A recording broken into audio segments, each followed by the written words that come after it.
For more now on what to watch for tonight, so let's bring a debate. Let's bring in Kristen Welker, moderator of Meet the Press. So this is earlier than usual. Yes. They've blown off the Commission on Presidential Debates, which is how debates have always been done. Why so early? This was something that both campaigns agreed on. It was, and Savannah, part of why the Biden campaign wanted this is because they want to shake up the race. They want to change some of those numbers that you just saw Gabe talking about. But it comes with risks and peril. Look, Donald Trump had been saying for a full year, I want to debate Joe Biden. I'll debate him every week. Guess what he's doing now? He's trying to lower expectations, saying, hey, this guy does know how to debate.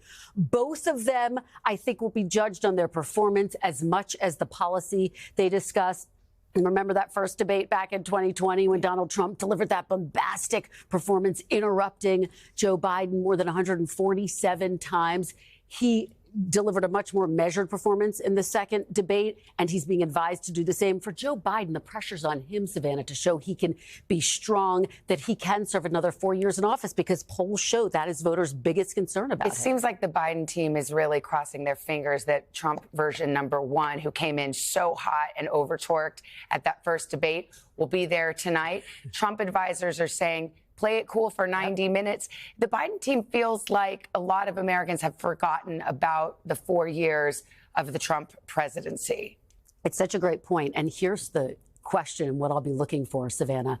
Does President Biden find ways to bait President Trump to become that more bombastic version of himself by, for example, really leaning in on things like January 6th, the criminal convictions that he is facing, among other issues that get under his skin? One thing that's notable, of course, about the debate tonight, the mics will be muted when the other candidate is speaking. When I moderated the debate back in 2020, the mics were muted after those 2-minute opening statements, but then open during the general discussion.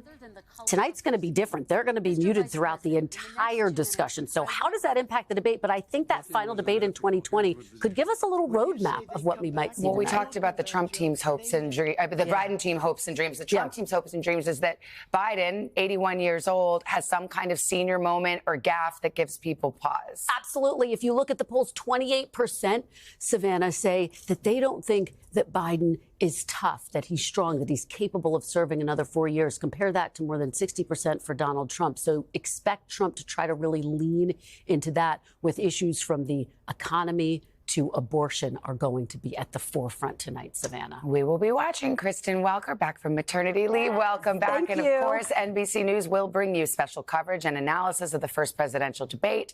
It'll be tonight right here on NBC.